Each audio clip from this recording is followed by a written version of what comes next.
Welcome to this week's edition of Focus on Connecticut. I'm Tom Appleby. Our guest is the congressman from the 4th District, Jim Himes, Democrat. Very good to have you with us. Tom, great to be back. And I want to clarify, we're taping this almost 2 weeks in advance, just before the Thanksgiving holiday. Mm-hmm. But what changes in the world, right? In 2 weeks, nothing happens. Well, obviously, one thing that's going to happen is sometime this special congressional committee is going to come forth, and from all indications, they're going to say they couldn't come up with some agreement on cuts to be made. So, assuming that happens, what happens next? Yeah, it doesn't look good, Tom, and maybe they'll surprise us and we'll need to retape this show, but right now it looks like this afternoon they're going to announce that they were unable to reach an agreement to find that $1.2 trillion in deficit reduction, which was their mandate. And I think a couple of things. One, I'm terribly disappointed. I have been urging from the start that these guys not just do the $1.2 trillion, but get all the way there.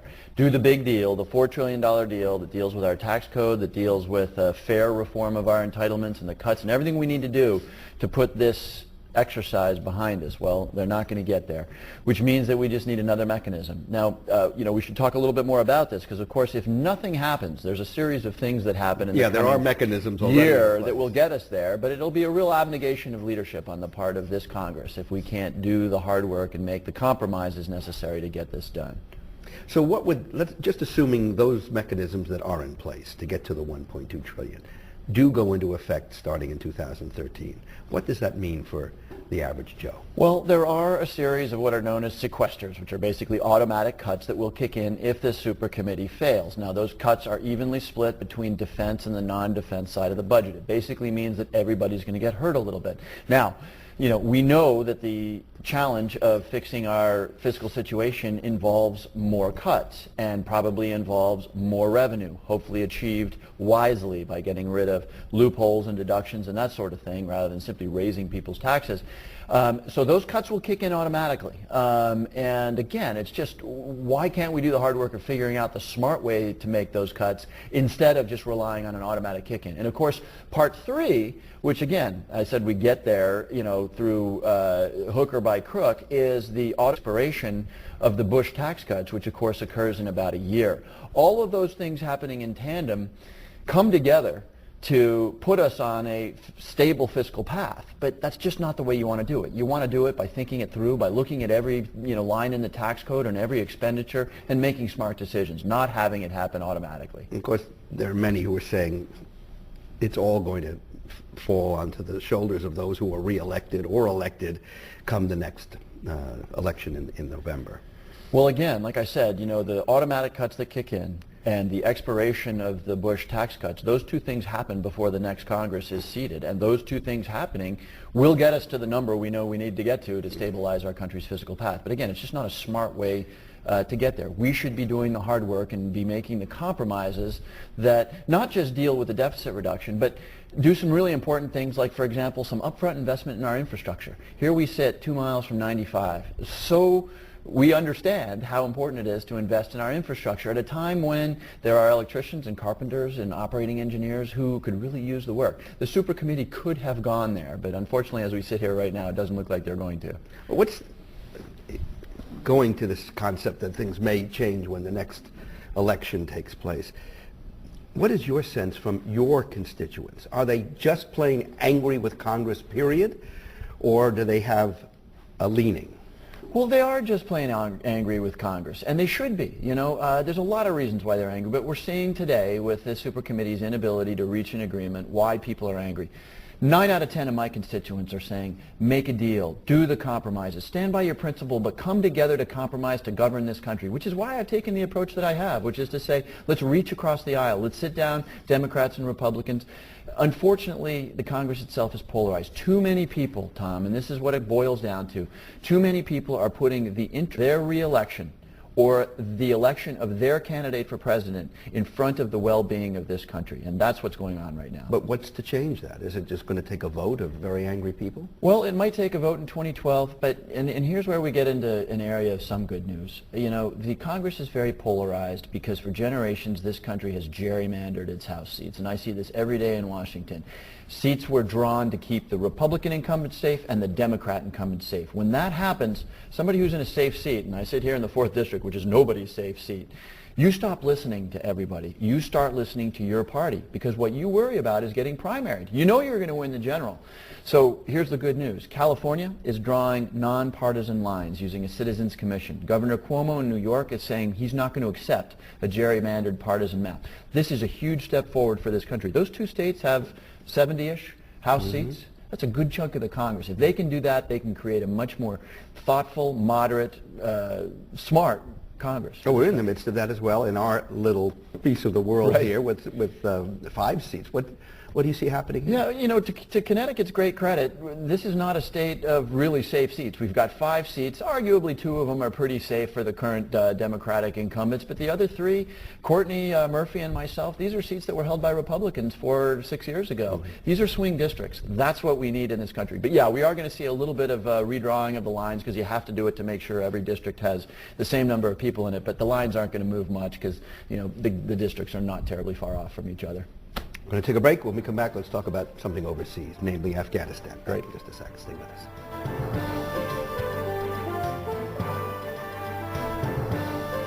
Welcome back to Focus on Connecticut, talking with Congressman Himes. Afghanistan, we say we're getting out by a particular date. We hear calls from Afghanistan now. The legislature there saying, don't go. We need you. What do we do?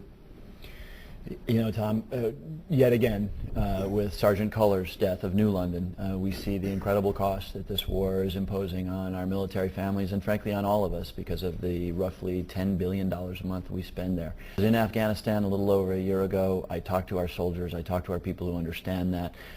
It is time for us to get out of Afghanistan. Now, we know where the problems are. They're not in Afghanistan. They are in Pakistan. And, you know, this is a country with nuclear weapons, with a terribly unstable government. So I'm not saying we completely remove our footprint there. In fact, I think we need to retain enough presence there to be able to influence events in Pakistan in particular. But it is time for this country to begin a more rapid withdrawal from Afghanistan than what the president has called for. You talk about influencing events. There are so many events happening now in the Middle East. Who could have predicted this 2 years ago? And there are lots of powers seeking to gain control there. What should we be doing? Well, by the Middle East, you mean the Arab Spring and Egypt and Syria and Libya. And, you know, it is a remarkable development. And because of the economic situation and because of our engagement in Afghanistan and Iraq, we're probably not recognizing what a remarkable development it is. But these are deeply dictatorial, despotic societies that are changing in front of our eyes. In the long run, there's no question in my mind that that's a good thing. People demanding accountability from their rulers, demanding, you know, economic opportunity.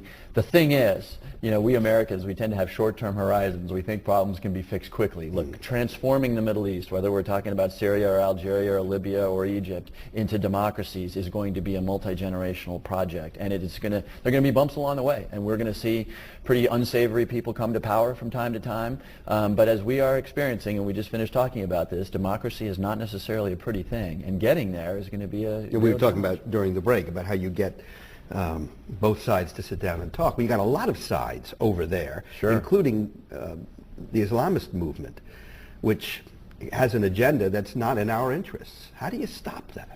Well, I think you build up institutions like a press, like a judiciary, like a constitution that says Islamists, you, like everybody else, are going to get to participate in the political system, but you're going to do it on the same terms as everybody else. And when you come in, it doesn't mean you get to put Sharia law in place or step on people's civil rights.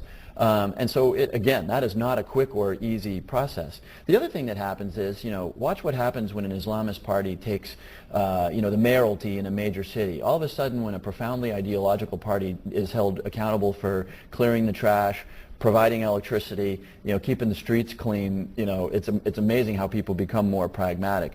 But, you know, obviously there's a long way to go in setting up the institutions that lead to democracy in that region. Well, they have managed to hold on in Iran for a long time.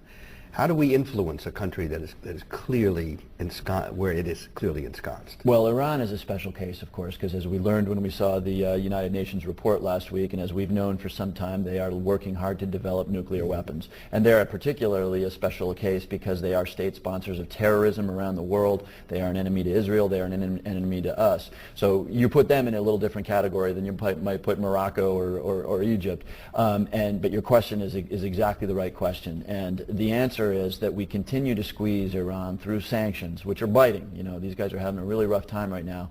You go to China and you go to Russia, which are not on board yet with these sanctions, and you say, guess what? Iran with a nuclear weapon, and the possibility of putting it into the hands of Chechen rebels or of Chinese Muslim rebels is as much a threat to you as it is to us, and you work to get them on board to make clear to the Iranian regime that they've got to stop this. And by the way, if the Iranian regime doesn't stop this, I don't know if it'll be Israel or who it'll be or when it will be, but eventually the world will see a military attack on their nuclear infrastructure, which is in nobody's interest. You say go to China and have them listen to you. Does China need to listen to anybody at this point? Our relationship with China is obviously very, very complicated. We have a lot of common interest with China. We someday will be a major trading partner for China. We are going to want the Chinese middle class buying our software and buying our goods. In the meantime, they're stealing our intellectual property. They're keeping their currency undervalued in a way that really hurts jobs in this country, and they're not really helping us in places like Iran. So we've got a very delicate dance to do with them. I think what we need to do is we need to emphasize our common interests with China and get them to work with us on things like Iran. We're going to take another break. When we come back, let's come back home and talk about Wall Street and jobs. Be back in a moment. Any stock you report on. Welcome back to Focus on Connecticut. I'm Tom Appleby. Our guest is Congressman Jim Himes, Democrat from the 4th District, and we're taping this just before Thanksgiving. So who knows what's happening out there in the world. But we've got a pretty good idea that Wall Street hasn't changed that much from the catastrophe of a few years ago. Yeah, it's a little early to make that call, Tom. We're still suffering economically very badly. The housing market is still very uncertain. So what you see on Wall Street is actually quite different than what you saw in 06 and 07, where you had this, party mentality, this casino mentality. But we are in a moment of transition where new regulations are being written. Banks are trying to figure out how to comply with those. Some of those regulations are great. Some of them are not so great. So there's just a lot of change.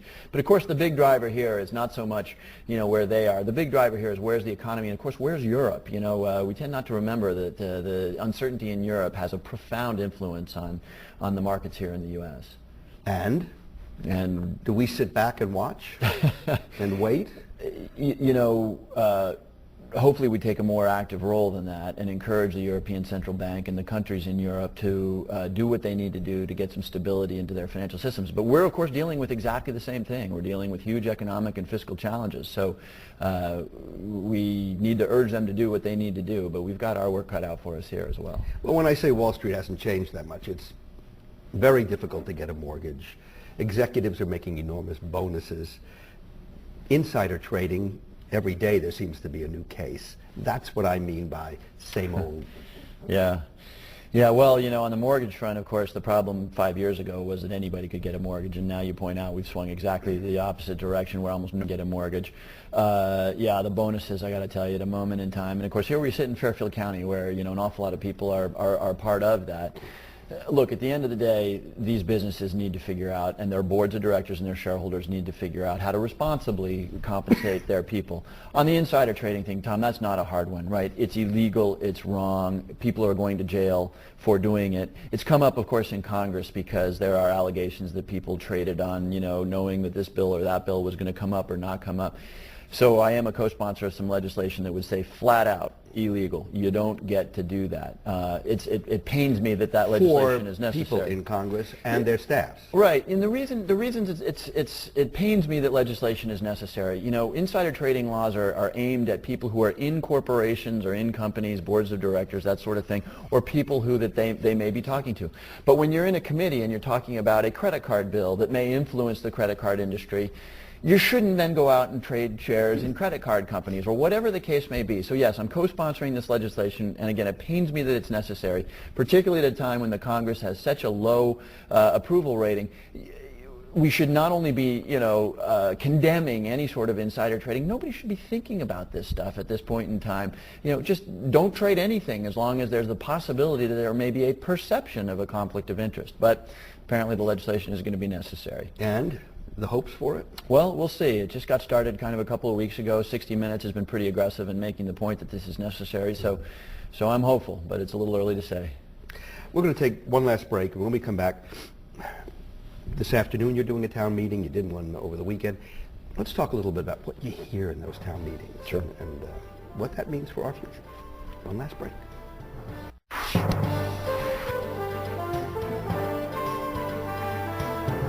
Just a few minutes left with Congressman Himes. You know, they say constituents have a real problem with Congress, but not with their congressman or woman. They're all bad guys but him. You do these town meetings. Is that the sense you get? Yeah, you know, the town meetings are terribly important right now in particular when the problems are so severe. And yes, if I had to tell you, I've done 2 of them over the weekend. I've got another one coming up tonight. Yeah, look, no surprise, right? People are terribly distressed. It's about the economy. Most people are very distressed about the very, very slow pace of us crawling out of this recession. And a lot of people are very angry at the Congress for exactly what we're seeing today, which is an apparent ability not to get things done. You know, people want to look for leadership. They want to look for people who can take action and get things done, and they're not seeing this in this Congress. And you know what? I agree with that, and it pains me. It really pains me. I haven't been there that long, 3 years, and so I can't quite figure out why the leadership extremes of both parties are just dead set on getting things done. But the people are right to be angry about it. Isn't this, we were during the break talking about Mr. Smith going to Washington, and yes, things were corrupt in those days, but there was a sense that if it wasn't in front of the people, it was in the back room, deals were made. Both sides managed to find common ground. The country moved forward. Is any sense why that is not the case now?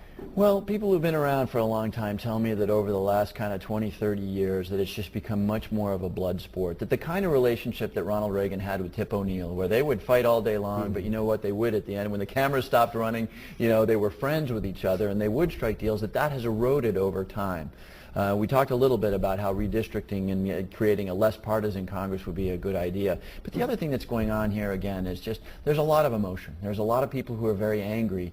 And at the end of the day, representatives do just that. They represent people. And when the people we represent are angry, it's like working out an issue in your marriage or in your family. When there's a lot of emotion, it's tough to kind of get to a sane, calm agreement. And that's what we're seeing right now, a lot of emotion. Are we seeing people who believe very strongly in their particular philosophy, Republican or Democrat, not willing to budge because they think they have the hard truth?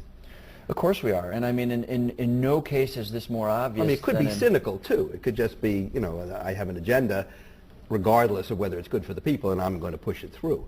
I'm talking about a very clear vision that this is almost dictated from on high. You know, what's going on here, we're approaching a presidential election where the Republican Party sees an opportunity to win the presidential election.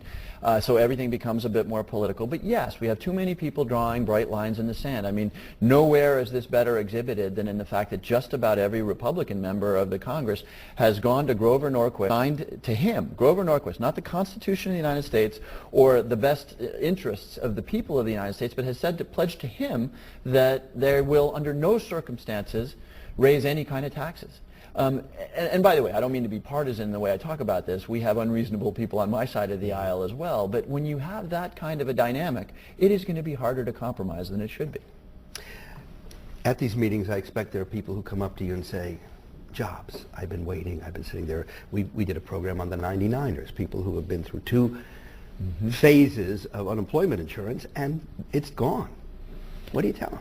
You know, what I tell them is that I'm pounding the table on the part of the president's jobs plan, which I actually think is a really, really good idea. And by the way, before the jobs plan, I thought it was a really, really good idea.